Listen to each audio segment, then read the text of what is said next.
how you started Wright Research and how it has evolved over time. I came into the field of finance because primarily due to circumstances, I started that point in time. I had a good 7-8 years of experience. Very fortunately, SmallCase was a platform that had started taking in managers at that point. We have around 20,000 clients that are there. 20,000 clients on SmallCase. Wow. We see a huge potential of Quant in India. Why is that in India people have not got into this yet?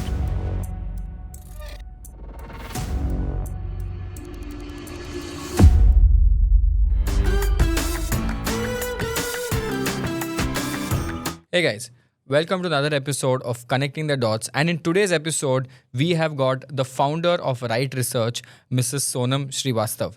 Now, she has been instrumental in the industry of quantitative analysis. She has built her own system for trading as well. She has been also doing high frequency trading in the past with Edelweiss and HSBC. Now, she obviously has a lot of information on market cycles, quant analysis, system-based tradings, and has been successful in that entire journey as well. So today we're going to deep dive into all of that with her and understand how different cycles are basically played out and whether quantitative systems in India have a bright future. So let's begin. Also, most of you who are watching this are not subscribing to the channel. So if you feel that you have got any information, any good knowledge from this, we put a lot of effort into this. So if you like it, just click on that subscribe button. And I also want to give a big shout out to Crore because they have sponsored the channel and we are a part of the Crore network. And because of that, we can give such amazing content out to you guys. So a big thank you to them as well. So hi Sonam.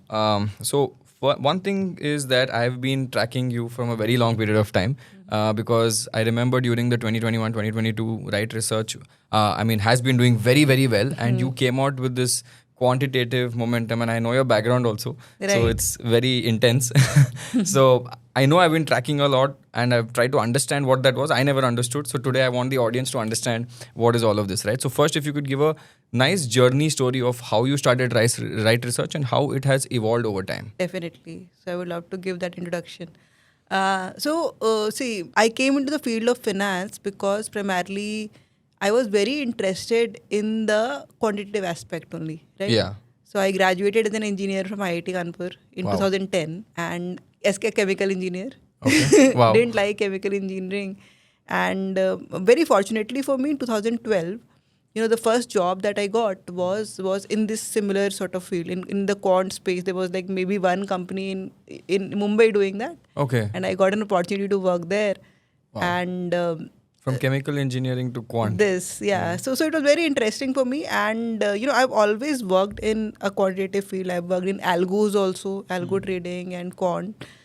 Always had that bent. And but there are limited opportunities to do this in India, right? Yeah. There are limited opportunities. So I worked at Edelweiss and then I moved to HSBC. And then I worked at a startup called Qplum in Bangalore, right? And that startup shut down of 8 months of me joining. Okay. At that point in time, 2019, nobody was starting anything in the markets, right? It was a slow market. But due to circumstances, I started that point in time. I had a good 7-8 years of experience at that point in time. I thought, it's a lot of research that I did, looked very interesting. So we came out with that. We tested it out in the market. Very fortunately, SmallCase was a platform that had started taking in managers at that point in time, right? Initially, it was their own. Yes. And then they started taking managers in the second. It was right at that time. And we were one of the few people who got in initially.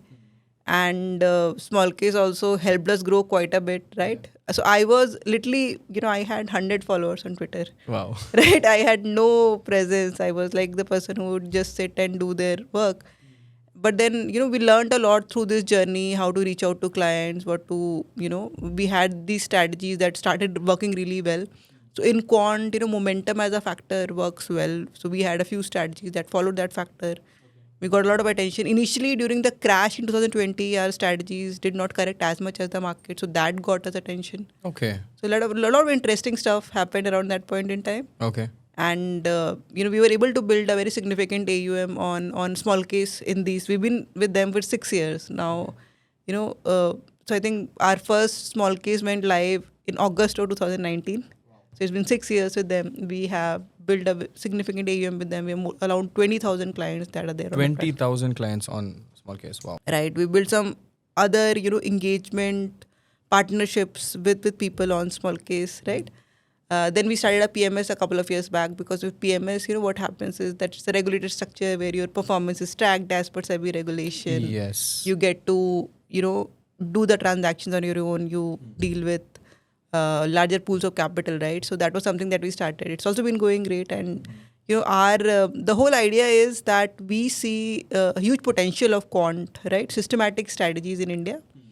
And what's very interesting, Shashank, is that 10 years ago nobody wanted to do that. Yeah. Right. But now, at least 5 out of 10 clients that I talk to, they are more interested in how well the systems are working, right? What goes on in the system. They want to know. But why is that? I mean, I know that in India, quant has not penetrated yet. I mean, if you talk about the general populace, even now quant is very small.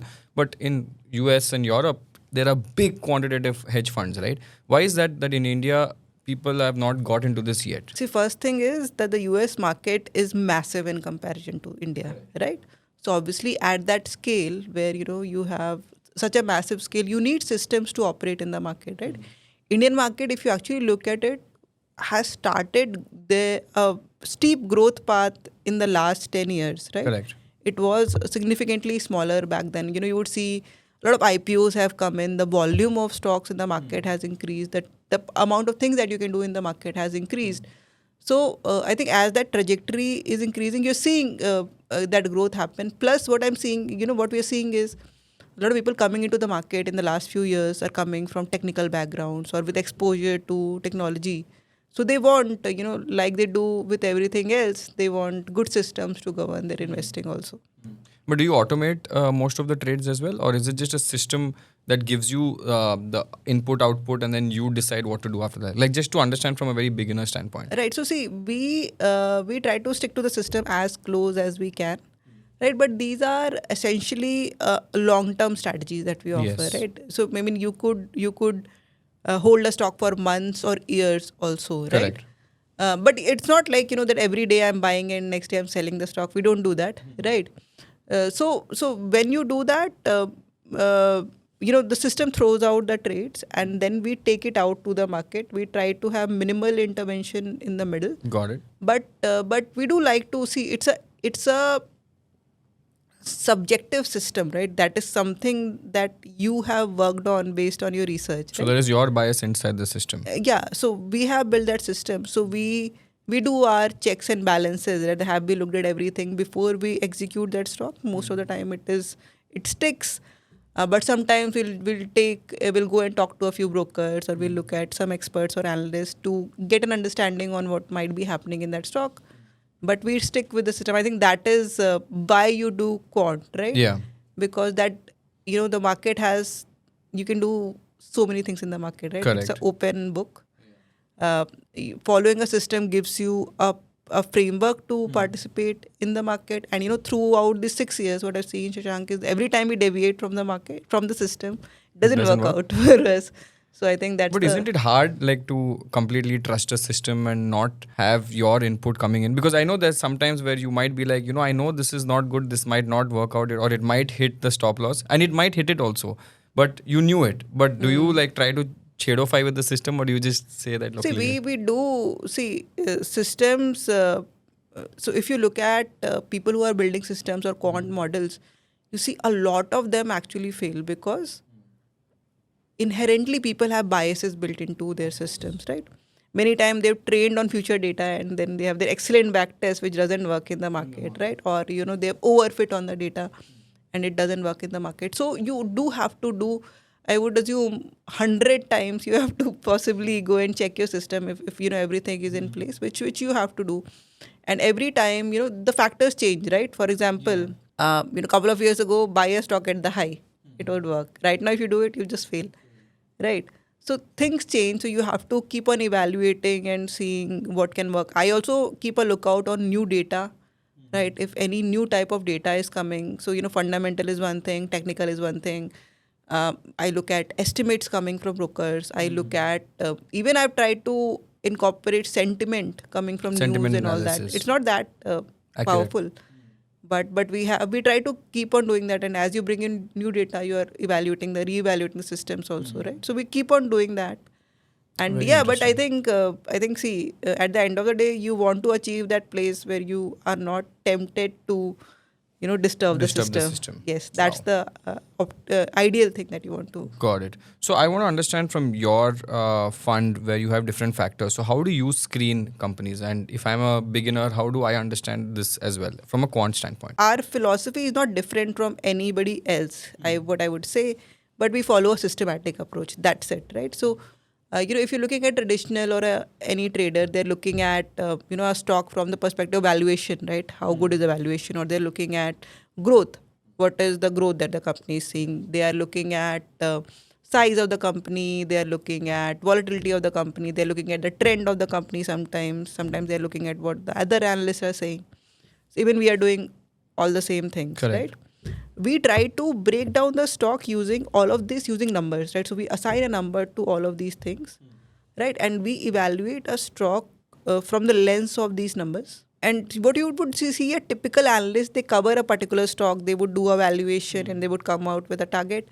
What we do with this data is we do a statistical analysis across the universe, right? Correct. Like whenever such a pattern happens, what happens historically with these type of stocks? And if that gives us an idea, we participate basis on that. So we are also following the same set of numbers, but we are just adding a flavor of data analysis on top of it, and trying to build sound strategies with this. And like I said, it's a difficult job, where if anything is wrong with your data, it will not translate into real world performance, right? So I saw that when I initially started in 2019-20, I started from scratch. I did not have anybody backing me.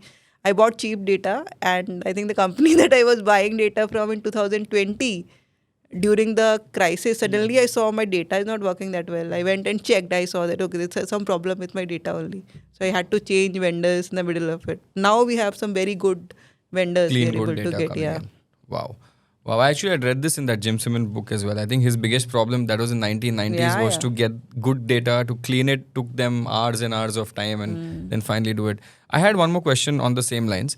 So you're introducing different data and trying to figure out things as well, right?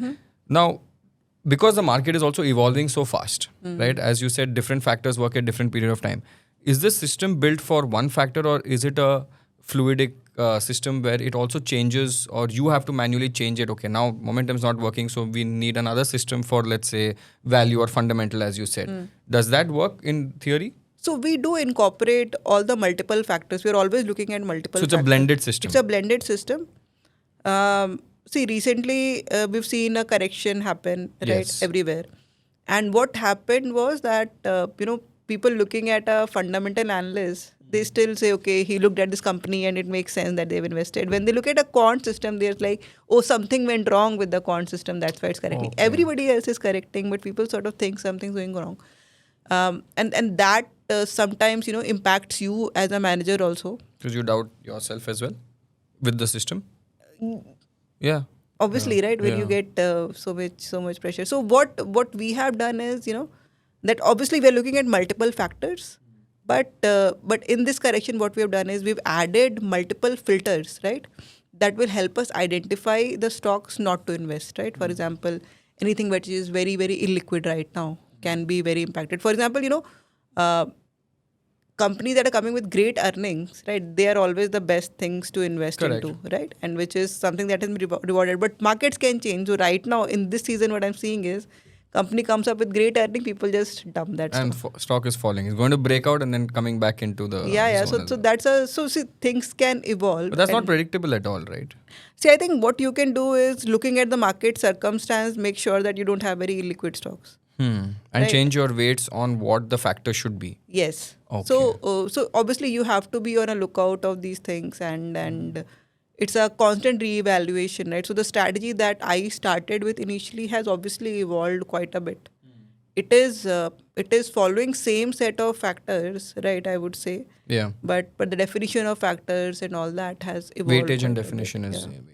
Now, can you give me an example of how you had built a system, how it gave you some company, and how did that perform? Like a clear example from start to scratch. Definitely. So if I were to give you some of the older examples. Yeah, that's right? fine. So back in 2020-21, right? We made a lot of money through our allocation into the mid cap IT space at that point in time. That was working extremely well, right? So we had a significant allocation to that. Stocks like L&T, Infotech, and all. We've made 200-300%, right? So that has worked really well. Even recently, we have the various examples. So, for example, stocks like PG Electroplast, we Yes. picked up at a long time, and then a long time back, and then we've sold it also recently. If you were to look at the current market, stocks like Paradeep Industry in the chemical Phosphates, yeah. space, yeah. Hmm. So that's one stock that has worked really well for us. How we have been able to pick up these stocks is one, obviously, we want to capture trends, right? Yes. So even if you're looking at valuation, if you're very concerned about valuation in the current market, you always have to, your entry point has to be driven by momentum, right? So momentum is something that we look at. And we also look at forward-looking projections, right? Because that is very important. In the current market, things are changing so rapidly. So finding those pockets where you actually are expecting good growth is also very So important. that's sector-wise or stock-wise? It's stock-wise. We don't do sector selection, but what we have always seen is that we pick up a good set of sectors, right? For example, in the past few months, we've been quite allocated to chemical space, which has worked really well. Correct. It's not like we chose ki chemical is something that we have to pick. Hmm. The Stocks stocks are being coming in picked the up chemical in the chemical space. Recently, we're seeing a few cement stocks come in, right? Yes, and the We're results seeing- also came out in the yeah, same we're way. seeing auto, maybe some allocation coming in. So the system picks up the good set of stocks, and I think the biggest learning is to rely on the system and sort of let Yeah. it. And how do you do, let's say, drawdown management, right? Because the system will only give you entries. And when does the rebalancing happen? So we do it on a monthly basis. Monthly basis. So monthly, if the stocks are there, it continues. If it doesn't, if it's not there, it would get churned out. Has it come to a point where, let's say, there's no momentum in the market? So sometimes the system might say, okay, have only one stock that is in momentum. It's a very bad market, like last 6 months, 8 months. So do you do drawdown analysis, or do you have a risk management framework? Let's put it That there. is a very, very good question, which we have had to think a lot about in the Yes. recent times. See, I think if you very objectively look at it, you would say, okay, let's stop at some point in time and manage a drawdown. But that hasn't been the best thing. And you to never do. know. Right? Yeah. Because see, what we did was that in our PMS, actually, we in March and April, 20% correction, we stopped out. We said, let's sell some of the good stocks that we are holding, go to cash, maybe hedge a little so that we can safeguard. And the market rebounded at the end of March. Immediately right? after April, yeah. And some of the great stocks that we sold actually rebounded, right? So I think, that's where our focus is to build more conviction in the strategy. If the stock is so good, then even if you're seeing a correction, you don't have to sell it or intervene into it, right? And in the long term, anyway, it all averages out. In the long term, it all averages. So if you want lesser pain, then obviously you diversify away to slightly larger stocks or slightly less illiquid stocks. But you have to have that conviction to hold on a stock, and I think that is one wisdom that you'll get from a lot Actually of doing it. mature investors. Like you talked about Jim Simmons, who is a quant investor. Yes. But you talk about various other investors who talk about the holding on during corrections and actually buying when the market corrects. Yeah. For example, right now we're seeing a lot of correction happen due to Trump tariffs. But if you actually look at the market breadth right now, FIIs, it's highly oversold. Yes. I saw the OI data is also indicating the same thing. Extremely oversold. So we actually send out a thing to our clients. It's quite oversold if you want to add. So I think that type of conviction, if you have, that is more important than selling it at the bottom. See, the worst thing an investor can do is, let's say you're holding a small and mid cap fund. You saw 20% correction, you sold and went to a large cap. Then you missed out on the recovery, right? And the large cap does not grow that much from that number. So I think, if you are investing into slightly higher risk strategy, I think more important is to hold on. And obviously you do risk management when there is a clear risk, right? So, for example, when the tariffs were about to be announced, that was a clear risk. That's when we hedged. It didn't work out that well for us. But like, let's say rate cuts are coming, right? In the US, that could have an impact. Or let's say Donald Trump fires the Fed Powell. governor, or he does something else, right? So if there's a clear risk ahead, then you can sell and hedge, right, to Yeah. protect your capital. But otherwise, selling good businesses at any Discounted rates. yeah, and then when the business is not impacted, I'm holding a tier 2 mall, let's say, right? A company like V-Mart or V2 Retail. Has nothing to do We with... have nothing to do with Donald Trump. So why should I sell it when somebody's doing, right? Yeah. Interesting. But I don't know why that is a problem in India, because I mean, we are all bucks of Warren Buffett, right? We all love Warren Buffett, the fundamental guys.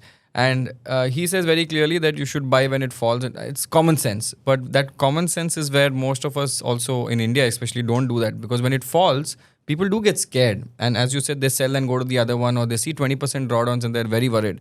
And that is when you actually double down, or if you have conviction in the stock. Why do you think that has not adapted in India? Because I'm sure even as a fund manager, when you see drawdowns, you know that this is going to rebound because law of averages plays out that way. And you would tell your customers that, boss, as you said, right, OI looks oversold, so we're doubling down.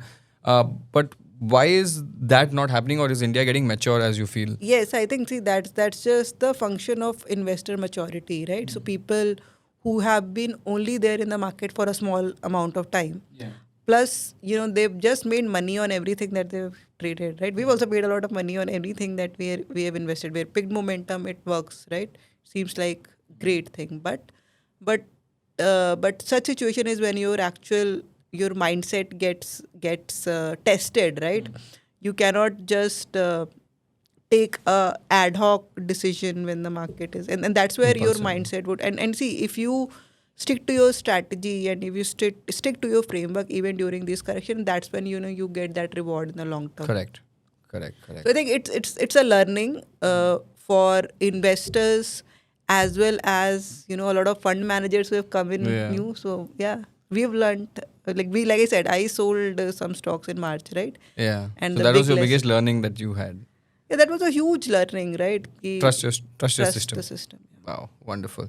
I want to ask you another last question. This is more on the macro side of things, right? So I want to understand, where do you see India going in the next 4-5 years? I know there is a lot of uncertainty, but from a sector standpoint, what are some sectors that you're bullish on that you think are doing well in India? I think it's very speculative at the current moment. Donald Trump can tomorrow announce tariff wherever he wants, right? Yeah. So, for example, pharma has been doing well, but he's announced I'm going to do 200% tariffs in pharma. Yes. So it's very difficult to pinpoint on a sector specifically right now. But what I see is that infrastructure, right, is sort of recovering for India. I think that is a bet that I would have. I think auto segment is doing well, but they can come and do some tariff deal where autos are impacted. So it's slightly skeptical. But infrastructure is a space where I am taking a bet. I think materials, right, as the industry grows in India, as the building consumption materials. grows, building materials, cement, chemicals, stuff like that is where I'm seeing a lot of interest. I think renewables is a space where you're seeing a lot of interest, battery storage and data centers and stuff like that. I think that would be a pick. And I think, the government is also trying to simulate consumption. Yes, with the interest rates. rates. So the tax cuts, interest rate, and different measures. But that's not happening. It's not happened yet, but things are really in place to sort of simulate Trigger that. the match. And India, traditionally has been a consumption economy, right? Yeah. We have so many people and consumption is something that is there. So I think that would also be something to look out for, but you have to be data driven, right? So there are a lot of, and I think in the current market as such, there are different pockets where you're seeing very strong growth, and that is where you have to stick to. Yeah. Yeah. So do you think momentum is going to come back anytime soon, like in full force? See, I think obviously momentum has come back from the bottom. Right now we're on pockets. Yes, but momentum as a strategy is recovering. And I think the momentum correction has been there till April. It has been there for 6 months. Yes. Typically, we've done analysis that it takes almost 1.5 to 2 years for that strategy to come back, and we expect that to come back. And I think the pain that was there in January, February, the amount of pain has really gone down, right? Yeah. See, that That was time hard. we were just speculating what is going to happen. This time is come with 50% tariffs, but the correction is much lesser. Correct. So I think a lot of that early pain is built in. So I don't see the market being impacted that much. And companies where you are seeing strong numbers and sectors where you're seeing strong numbers, they will be rewarded and you will see good momentum there. So I am positive about the prospects of not just momentum but other strategies also. And yeah, I think you have to be smart about the market, but there's a good path ahead. And what do you think about quant as a future in India?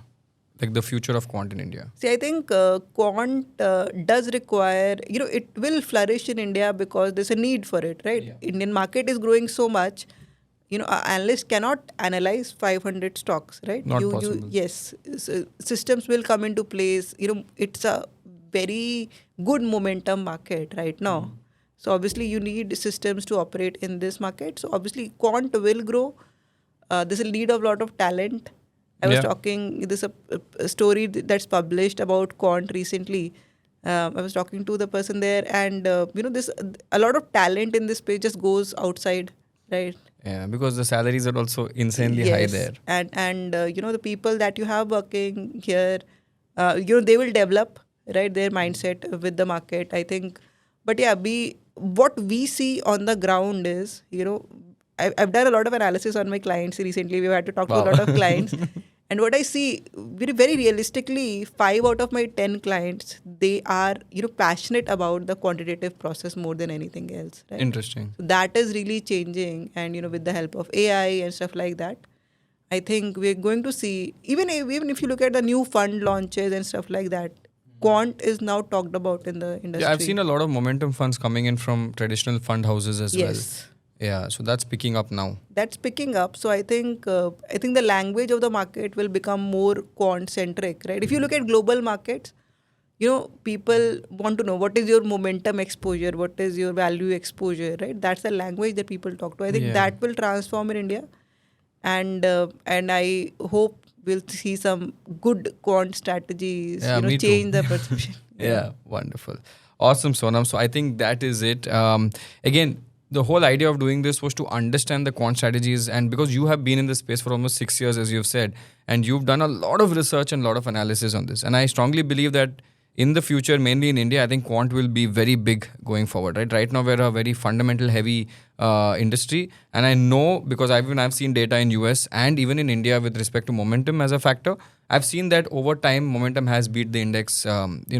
Very well. But obviously the quant systems have to have competition to improve, and that will happen in the industry. So I'm very excited for that. So again, thanks a lot for being here and helping us understand what this is. And again, anything else you want to say to the audience? No, I think it was a great conversation. I hope I was able to explain. No, absolutely yes. Absolutely yes. Absolutely yes. No, thanks a lot for having me. And I also really believe in your conviction that quant will do really well in India. Yeah.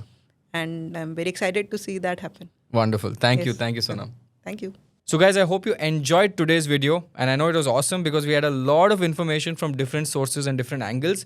But again, if you like this video, click on that like button. And again, I want to thank our sponsor for today's video, which is Grow, because we are a part of Grow Network, and they have been instrumental in us growing as a channel, building these systems, creating my research team, and giving you as much information as possible. So if you want to start your investing journey or you want to know more about Grow, you can click on the link in the description below, and I will see you guys soon. Thank you. Bye-bye.